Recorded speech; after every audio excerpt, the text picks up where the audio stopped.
बिस्मिल्लाहिर्रहमानिर्रहीम। अस्सलाम वालेकुम। मैं हूं सखी बादशाह और आप लोग देख रहे हैं एसबी ज़ूलॉजिस्ट। हमने बायोकेमिस्ट्री का चैप्टर स्टार्ट किया हुआ है। इंशाल्लाह आज हम क्रेब्स साइकिल पढ़ेंगे कि हमारे पास क्रेब्स साइकिल क्या है, उसकी हम फिर डिस्कवरी पढ़ेंगे, इसकी डिस्कवरी किसने की थी, लोकेशन पढ़ेंगे और ये भी पढ़ेंगे कि क्रेब्स साइकिल को हम क्रेब्स साइकिल क्यों कहते हैं, क्रेब्स साइकिल को हम सिट्रिक एसिड साइकिल क्यों कहते हैं और क्रेब्स साइकिल को हम ट्राइकार्बोक्सिलिक एसिड साइकिल क्यों कहते हैं। ठीक है, और फिर रिएक्शन पढ़ेंगे क्रेब्स साइकिल के। तो पहले हम डिस्कस करते हैं कि what is Krebs cycle. Krebs cycle हमारे पास एक ऐसा साइकिल है जिसमें ऑक्सीडेशन ऑफ एसिटाइल कोएंजाइम ए के थ्रू से न्यूट्रिएंट्स में जो स्टोर्ड एनर्जी होती है वो क्या होती है, हमारे पास रिलीज होती है। इस किस्म के साइकिल को हम क्या कहते हैं, Krebs cycle. Means Krebs cycle में मेनली क्या होती है, ऑक्सीडेशन होती है किस चीज की, एसिटाइल कोएंजाइम ए की। तो हमारे पास Krebs cycle is a cycle या series of chemical reaction. Krebs cycle is series of chemical reaction through which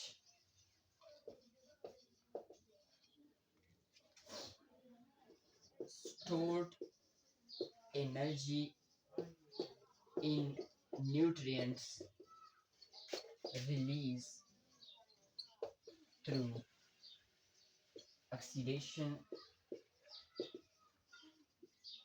of acetyl coenzyme A. ठीक है, मींस क्रेब्स साइकिल में हमारे पास मेनली क्या होती है, ऑक्सीडेशन होती है एसिटाइल कोएंजाइम ए की। ठीक है, अब आते हैं हमारे पास डिस्कवरी की तरफ कि डिस्कवरी हमारे पास क्रेब्स साइकिल किसने की थी, और ये भी पढ़ेंगे साथ साथ हम ये भी पढ़ेंगे कि क्रेब्स साइकिल को हम क्रेब्स साइकिल क्यों कहते हैं, सिट्रिक एसिड साइकिल क्यों कहते हैं, ट्राइकार्बोक्सिलिक एसिड साइकिल क्यों कहते हैं। ठीक है, अब डिस्कवरी की अगर हम बात करें तो क्रेब्स साइकिल को डिस्कवर किसने किया था, हैंस एडोल्फ क्रेब 1937 में। और इसकी डिस्कवरी क्रेब ने की थी, तो इस वजह से इसको क्रेब्स साइकिल का नाम दिया गया। ठीक है, अब लोकेशन की अगर हम बात करें कि क्रेब्स साइकिल हमारे पास कहां पर लोकेट है इनसाइड सेल, तो वो कहां पर होता है, माइटोकॉन्ड्रियल मैट्रिक्स में। ठीक है, अब हमारे पास आते हैं प्रोसेस की तरफ कि हमारे पास प्रोसेस कैसे होगा। हम थोड़ा सा पीछे जाते हैं, इससे पहले हमने ग्लाइकोलाइसिस पढ़ा है। क्रेब्स साइकिल से पहले हमने ग्लाइकोलाइसिस पढ़ा है, उसमें हमने एक ग्लूकोज मॉलिक्यूल लिया था और उस पर एक प्रोसेस हुआ था जिसको हम कहते हैं ग्लाइकोलाइसिस। उसके नतीजे में 2 पायरुवेट बने थे। वो हमारे पास प्रोसेस कहां पर हुआ था, साइटोसोल में हुआ था। ये हमारे पास क्या है, ये माइटोकॉन्ड्रिया है। ठीक है, ये माइटोकॉन्ड्रिया है। ठीक है, और वहां पर ये साइटोसोल है। अब साइटोसोल में वो हम एक ग्लूकोज हमने लिया था, एक ग्लूकोज, उस पर हमारे पास प्रोसेस हुआ था। कौन सा प्रोसेस हुआ था, ग्लाइकोलाइसिस। ग्लाइकोलाइसिस पर एक हमारे पास मैंने वीडियो बनाई है। ठीक है, और इससे हमारे पास 2 पायरुवेट बने थे। अब यहाँ पर एनर्जी भी रिलीज हुई थी, लेकिन ये इन पायरुवेट्स को भी हम क्या करेंगे, मींस ये भी इस्तेमाल होते हैं।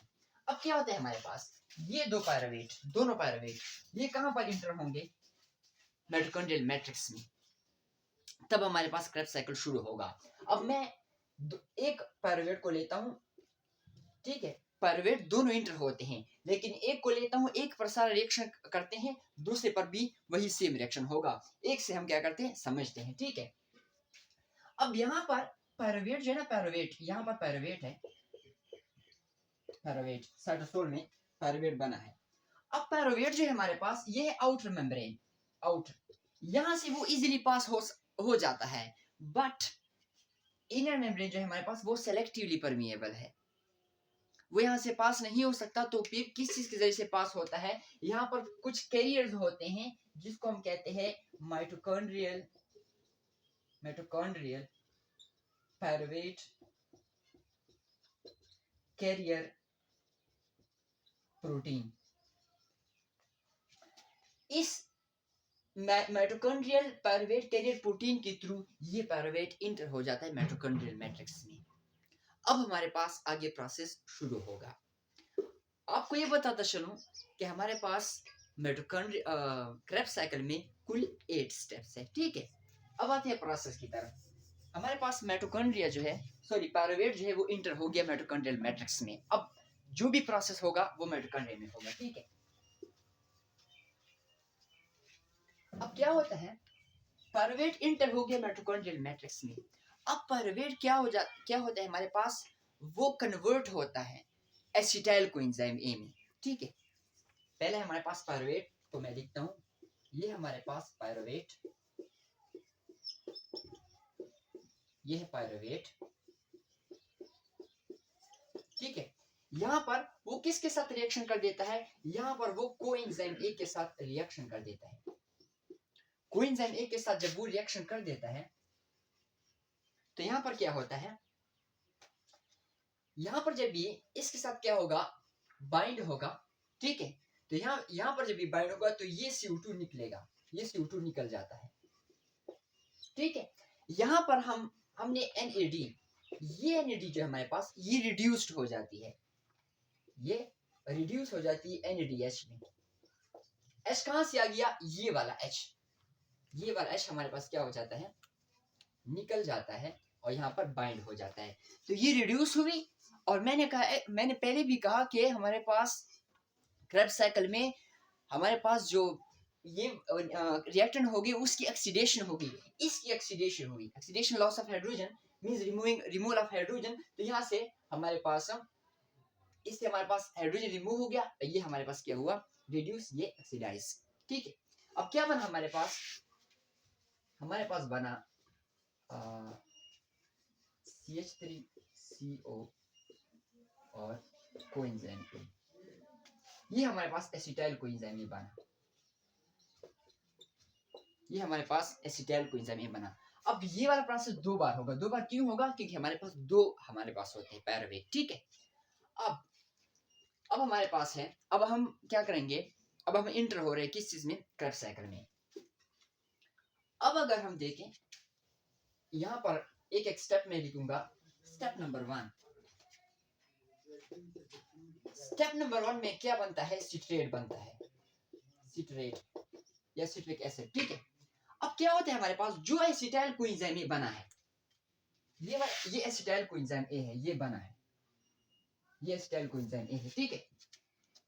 Acetyl coenzyme A oxaloacetate के साथ रिएक्शन कर देता है in the presence of citrate synthetase, और क्या सिट्रेट सिंथेज, और क्या बनता है हमारे पास, सिट्रेट, ठीक है। यहां पर मैं लिखता हूं इसका ओवरऑल रिएक्शन, प्लस यहां पर क्या हम ऐड कर देते हैं,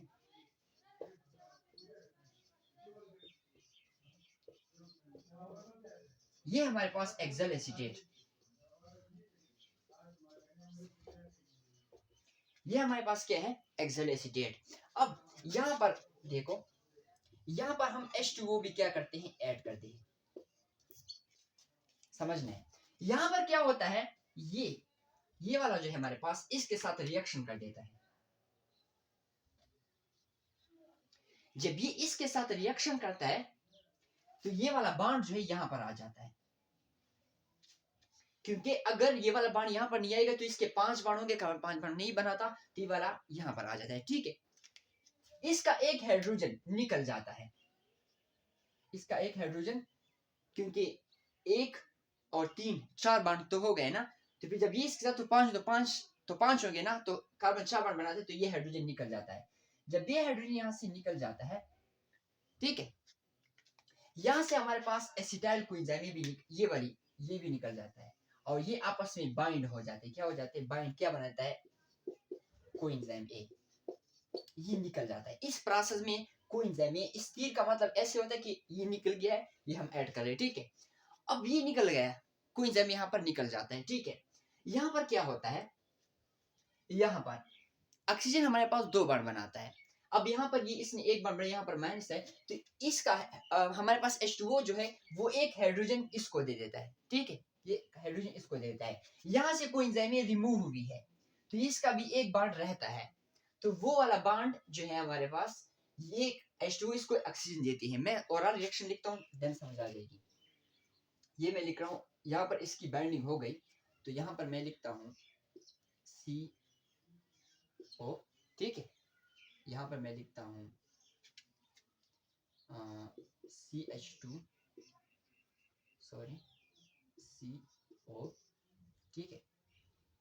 और यहाँ पर है CH2, ये अभी ये लिख रहा हूँ, और CO,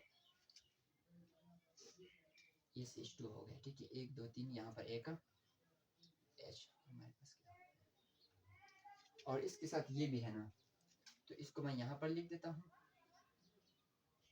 ठीक है। इसके साथ CO है। अब देखो ये मैंने क्या लिखा, CH2 ये मैंने लिखा है, ये वाला चीज यहाँ पर लिखा हुआ है, ठीक है। और ये वाला C जो है, ये ऑक्सीजन को मैंने यहाँ पर लिखा, इसके साथ ये भी बाइंड है ना ये वाला, तो ये मैंने यहाँ पर लिखा है, ये CH2 यहाँ पर आ गया और CO यहाँ पर आ गया। अब देखो मैंने कहा कि ये एक ऑक्सीजन किसको दे देता है, इसको दे, क्योंकि इसकी इच्छा हमने पूरी करनी है, तो ये एक ऑक्सीजन यहाँ पर दे देता है, ठीक है। इसने दे दिया, यहाँ पर एक हाइड्रोजन इसको दे देता है, तो ये बात खत्म हो जाता है, ठीक है।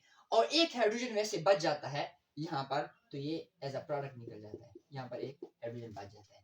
अब भी हमारे पास क्या बना, सिट्रेट। अब यहाँ पर मैं बताता हूँ कि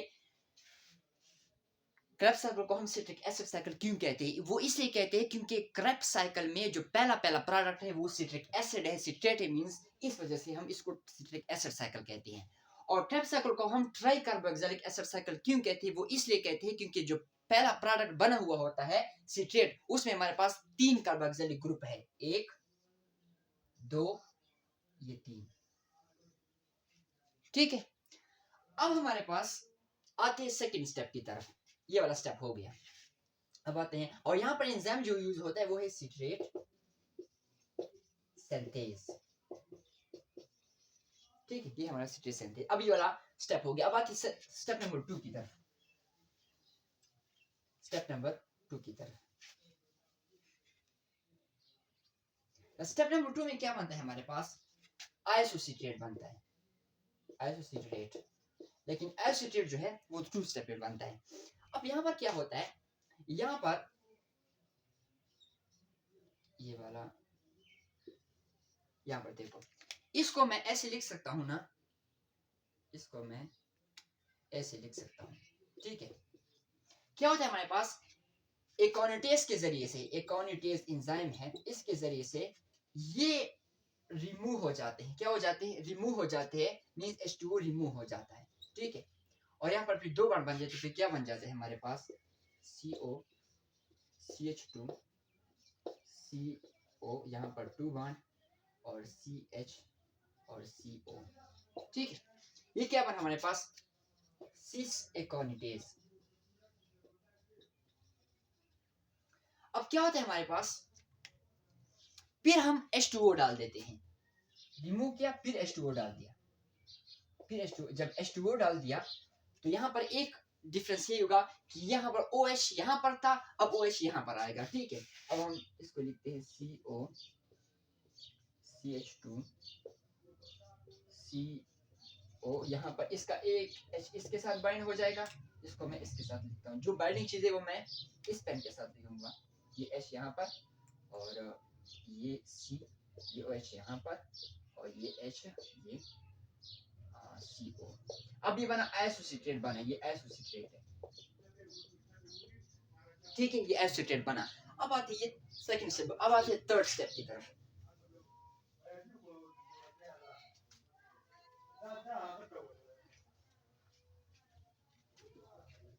अब आते हैं थर्ड स्टेप की तरफ।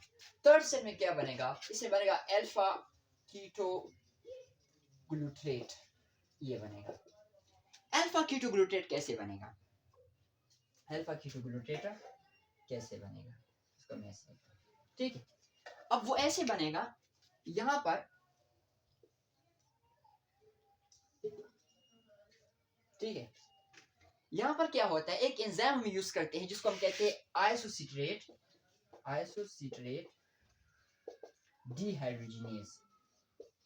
डिहाइड्रोजिनेज, ठीक है। इस एंजाइम के जरिए से यहाँ का ये H और ये H निकल जाता है, मींस आइसोसिट्रेट की ऑक्सीडेशन हो जाती है, और यहाँ पर जो NAD है प्लस वो ऑक्सीडाइज हो जाता है, NADH, एक H यहाँ पर बाइंड हो जाता है और एक H वैसे रहता है, ठीक है। अब क्या बन जाता है हमारे पास, यहाँ पर ये वाला प्रोडक्ट मैं लिखता हूँ CH2CO, ठीक है। और यहाँ सर 2H गए हैं, 2H जब जाएंगे तो यहाँ पर डबल बॉन्ड बनेगा, मींस COO और CO, ये बना। अब ये एक्चुअली अल्फा कीटो ग्लूटेट अभी तक नहीं बना है, ठीक है। ये है हमारे पास एक्सल्वोसक्सिनेट, ठीक है। अब यहाँ पर क्या होता है, इसको मैं ऐसे भी लिख सकता हूँ, ठीक, इसको मैं ऐसे लिख सकता हूँ, ठीक है। यहाँ पर ये बांड जब इधर जाएगा तो ये बांड हमारे पास इधर आएगा, ये वाला बांड इधर आएगा, ये बांड हमारे पास जब जाएगा ना तो ये रिमूव होगा ना, तो ये बांड इधर आएगा, ठीक, ये बांड इधर आएगा, ये वाला बांड उधर जाएगा, ठीक है। अब देखो तो यहाँ पर CO2 रिमूव हो जाएगी, ठीक है। और क्या बन जाएगा हमारे पास CO CH2 C। अब यहाँ पर ये रिमूव हुई है, ये H, यहाँ पर डबल बॉन्ड C, ये A सिंगल में लिख रहा हूँ, और ये CO, ठीक है। अब ये हमारे पास इंटरमीडिएट है। अब क्या होगा, इससे हमारे पास अब अल्फा कीटो ग्लूटेट बनेगा, ये वाला सारा प्रोसेस है, मैं इसको मिटा रहा हूँ, ठीक है। CH2C और CO, ठीक है। अब मैं इसको करता हूँ, मिटा रहा हूँ। अब इसमें क्या होता है, यहाँ पर जब CO2 हमारे पास जाता है, मींस वो जब रिमूव होता है, तो इसको कौन फैसिलिटेट करता है, कार्बोनाइल ग्रुप से एक इलेक्ट्रॉन क्या होता है, विथड्रॉन होता है, यहाँ पर एक क्या होता है, H निकल जाता है, ठीक है। और यहाँ पर क्या बन जाता है, CO CH2 ये वाला इसके साथ बाइंड हो जाए CH2, ये बांड हमारे पास यहाँ पर CO और CO, ये हमारे पास एक्सल एसीटेट,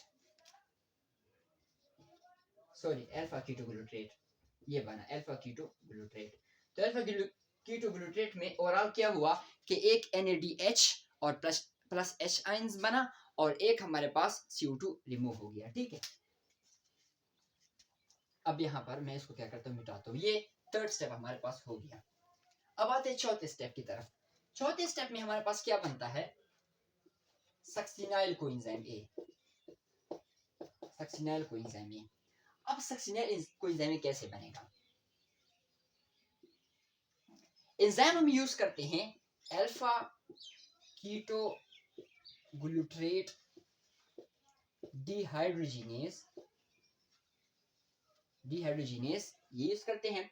यहाँ पर हम क्या ऐड कर देते हैं, कोएंजाइम ऐड कर देते हैं, ठीक है। और यहाँ पर एक CO2 हमारे पास निकलेगा, जब ये वाला इसके साथ क्या करेगा, बांड बनाएगा, इसका जब बांड बनाएगा तो ये हमारे पास CO2 निकलेगा, यहाँ से एक H निकलेगा, क्योंकि ये बांड बनाएगा तो यहाँ से एक H निकलेगा, और वो H किसके लिए इस्तेमाल होगा, वहां पर NAD प्लस को कन्वर्ट हो जाएगा NADH में, ठीक है। और यहाँ पर एक CO2 निकल जाएगा, उसको मैं शो करता हूँ, ठीक है।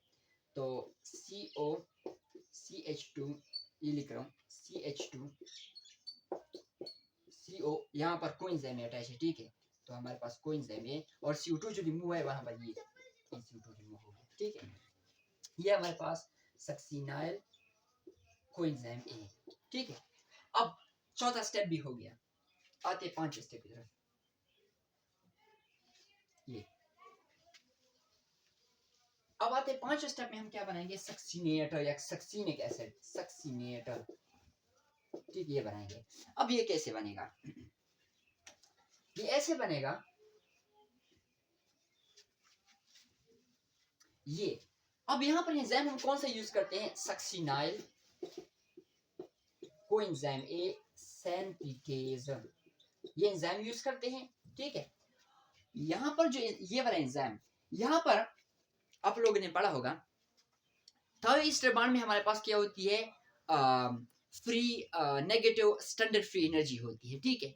थायोस्टर बॉन्ड में जैसे कि एसिटाइल कोएंजाइम में हमारे पास थायोस्टर बॉन्ड है, ये थायोस्टर बॉन्ड जब हमारे पास रिमूव होता है, मींस क्या होता है, ब्रेक होता है जब, तो वहां से जो एनर्जी रिलीज होती है, ये बॉन्ड जब ब्रेक होता है और ब्रेक की वजह से जो एनर्जी रिलीज होती है, वो एनर्जी हम किसके लिए इस्तेमाल कर देते हैं, वो एनर्जी हम इसके लिए इस्तेमाल कर, जीडीपी प्लस पीआई, वो एनर्जी हम यहाँ पर लगा लेते हैं, इसको बाइंड अप करने के लिए वो एनर्जी हम यहाँ पर इस्तेमाल कर देते हैं, ये कन्वर्ट हो जाता है जीटीपी में।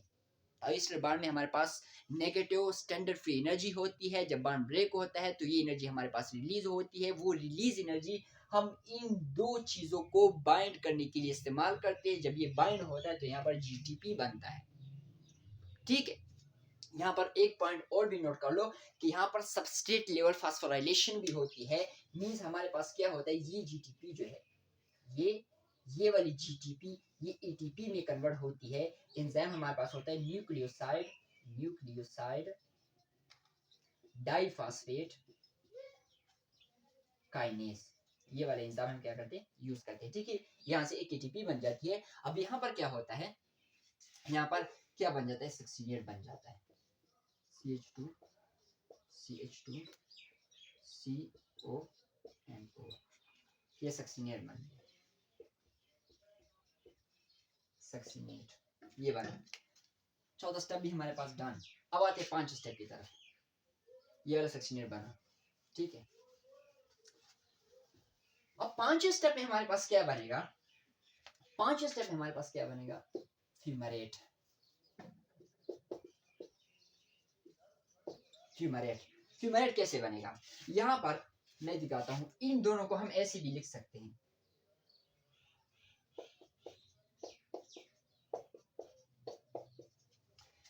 सक्सीनेट हमारे पास फ्यूमेरेट में कन्वर्ट हो जाता है, सक्सीनेट हमारे पास फ्यूमेरेट में कन्वर्ट हो जाता है। अब कैसे कन्वर्ट होता है, यहां पर इसका एक ये H और इसका ये एक H ये निकल जाते हैं, और क्या बन जाता है, FAD से बन जाता है प्लस से FADH2। मैंने कहा है कि हमारे पास जो भी ये रिएक्टेंट इस्तेमाल हो उसकी एक्सीडेशन होगी, क्योंकि मैंने कहा है कि क्रेब्स साइकिल में एक्सीडेशन होती है एसिटाइल कोएंजाइम ए से, और ये जो चीजें बनी है सारी एसिटाइल कोएंजाइम ए से बनी है, ठीक है। क्योंकि हमने पहला जो प्रोडक्ट जो पीयू के लिए के प्राइमरी जो प्रिकर्सर इस्तेमाल किए, वो हमारे पास क्या इस्तेमाल किया हुआ है, एसिटाइल कोएंजाइम ए। इसके यहाँ पे एंजाइम कौन सा होगा, सक्सीनेट डिहाइड्रोजिनेज, ये वाला एंजाइम इस्तेमाल होगा।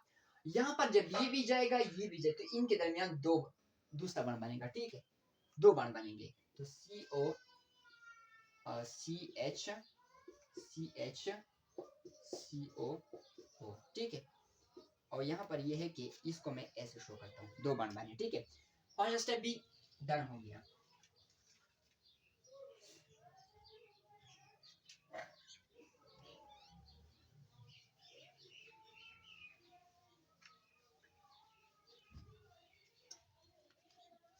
छठे स्टेप की तरफ,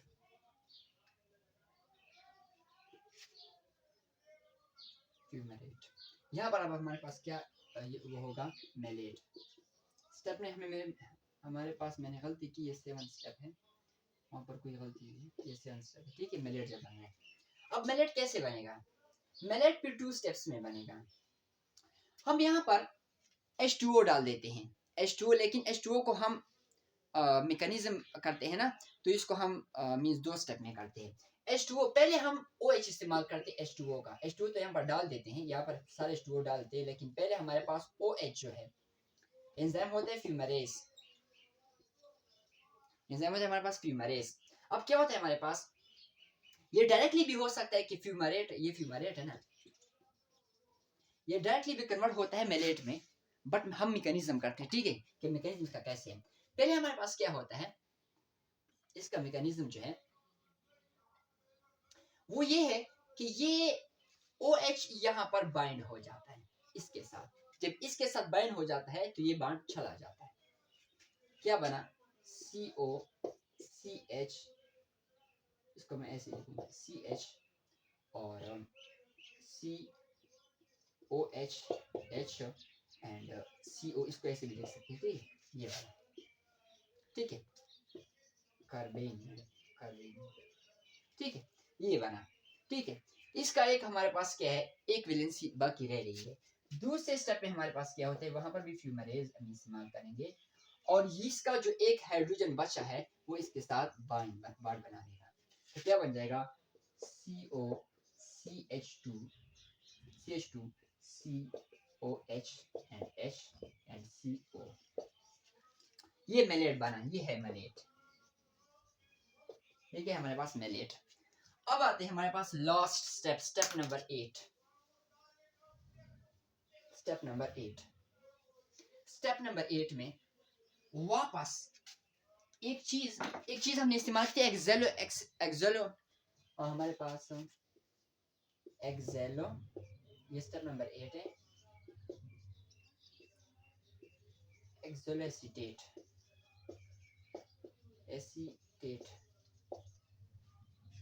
लास्ट में एक्सेलो एसीटेट वापस बनेगा। पहले स्टेप में हमने एक्सेलो एसीटेट को यूज किया था, लास्ट स्टेप में ये रीजनरेट होगा। अब रीजनरेट क्यों होगा, वो इसलिए होता है क्योंकि ये फिर हमारे पास इस्तेमाल होता है, फिर रीजनरेट होता है, फिर इस्तेमाल होता है, फिर रीजनरेट, फिर देन ये प्रोसेस ऐसे चलता रहता है, ठीक है। अब ये कैसे होता है, कैसे रीजनरेट होगा, ये ऐसे रीजनरेट होगा, यहाँ का OH, यहाँ सॉरी H, ये H और ये H ये निकल जाते हैं। जब ये निकले तो इसकी ऑक्सीडेशन हो जाती है और इसकी रिडक्शन हो जाती है, NADH प्लस H, ये बन जाता है, ठीक है। वो हमारे पास क्या होता है, मेलेट डिहाइड्रोजनेज एंजाइम यूज होता है, ठीक है, ये मेलेट डिहाइड्रोजनेज एंजाइम यूज हुआ और ये जब निकला तो ये क्या बना, COCH2, यहाँ पर होगा C double bond O and CO, ये आपका आ गया एक्सेलो एसीटेट और इसके साथ आपका जो क्रब्स साइकिल के रिएक्शन है वो खत्म हो गए। अब थोड़ा सा हम समरी को देखेंगे कि हमारे पास कौन कौन सी चीजें हमने क्या की है, डिराइव की है हमने इसमें पाई है, ठीक है। अब ये बना एक्सेलो एसीटेट, यहाँ पर स्टेप नंबर 8, यहाँ पर रिएक्शंस वो हो जाते हैं, खत्म हो जाते हैं। अब थोड़ी सी समरी लिखते हैं और और आल समरी बाद में लिखते हैं। पहले उसको देखते हैं, हमारे पास NADH, कितने NADH बने हैं, पहली बार FADH2, ये कितने बने हैं, ठीक। हमारे पास कितने CO2 बने हैं, ये चीजें। अब इन रिएक्शन में एक एसिटाइल कोएंजाइम की बात कर रहा हूं, उसमें हमारे पास 3 NADH बने हैं। अब मैं स्टेप भी मेंशन करता हूं, एक तो हमारे पास जिस स्टेप नंबर हमारे पास कौन से में बना है, 8 में बना है, ठीक है, स्टेप नंबर 8 में बना है। हमारे पास दो जो सक्सेनल स्टेप नंबर 8, देन 8 से 7, 7 से हमारे पास 5, 8 से हमारे पास 7, 6 और 5, एक 4 में बना है, स्टेप नंबर 4 में बना है और एक 3 में बना है। एक NADH हमारे पास 843 इसमें बने हैं। FADH2 जो है हमारे पास वो स्टेप नंबर 6 में बना है। यहाँ पर CO2 कितने बने हैं, CO2 हमारे पास एक तो हमारे पास बना है स्टेप नंबर 1 2 3 में बना है, एक स्टेप नंबर 4 में बना है, मीन्स हमारे पास CO2 की अगर हम बात करें वो 2 बने हैं, क्योंकि हमारे पास स्टेप नंबर 1 में नहीं बना है हमारे पास, स्टेप नंबर 2 में हमारे पास नहीं बना, स्टेप नंबर 3 में बना है, स्टेप नंबर 4 में बना है। सो बस स्टेप नंबर ये हमारे पास 2 बने हैं। स्टेप नंबर और कौन से स्टेप में ये बने हैं, स्टेप नंबर 3 और 4, इसमें हमारे पास क्या बने हैं, CO2 बने हैं। ठीक है, अब ये हमारे पास पूरा मैंने एक समरी लिख दी। अब ये तो एक एसिटाइल कोएंजाइम की मैं बात कर रहा हूँ। जब हम इसको 2 करेंगे, इसको ज़रब 2 से देंगे, ठीक है, ये एक बना है ना, एक, तो इसको ज़रब 2 से देंगे। ये 2 बने हैं तो इसको ज़रब 2 से देंगे, तो हमारे पास ये हो गया 4, ये 2 और ये 6, ये बने। ठीक है, अब और आल समरी हम क्या करते हैं, लिख देते हैं।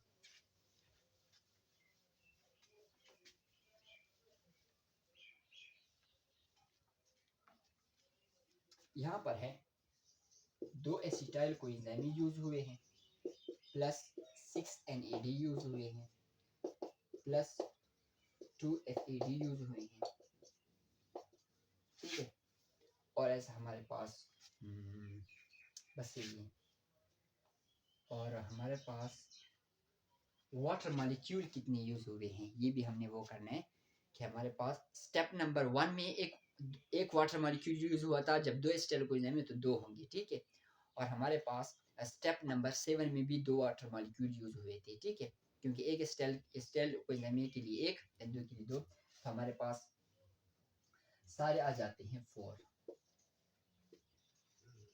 H2 भी हमारे पास क्या हुए, यूज हुए हैं। ठीक है, अब यहाँ पर जो लिख देते हैं वो ये है कि हमारे पास 6 NADH,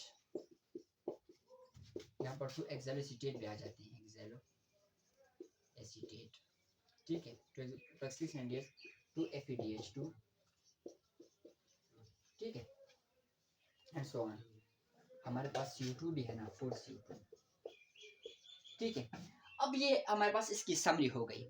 अब यहाँ पर हम ये कहेंगे कि हमारे पास एक ग्लूकोज मॉलिक्यूल से कितने हमें ATP मिले। ठीक है, अब यहाँ पर अगर देखें तो हमें एक FADH2 जो है, एक FADH2 वो हमारे पास 1.5 ATP देता है। 2 होंगे तो कितने देता है, 3 ATP।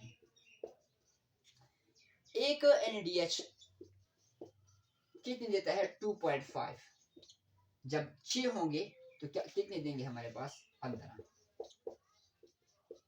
हो जाते हैं ना हमारे पास, 6 3 12 एंड 5 5, ये 15 हो जाते। ठीक है, 15 3 18 ATP। लेकिन हमने पढ़ा स्टेप नंबर 5 में कि वहां पर सबस्ट्रेट लेवल फास्फोराइलेशन भी हो रही थी। सक्सिनाइल कोएंजाइम में जब सक्सिनेट में कन्वर्ट हो रहा तो वहां पर एक ATP बन रही थी। एक एसिटाइल कोएंजाइम में एक ATP, देन 2 होंगे 2 ATP प्लस 2 ATP जब है, ये 2 ATP किसके हैं, सबस्ट्रेट लेवल फास्फोराइलेशन, इससे तो ये कितने, कुल 20 ये हो गए हमारे पास। और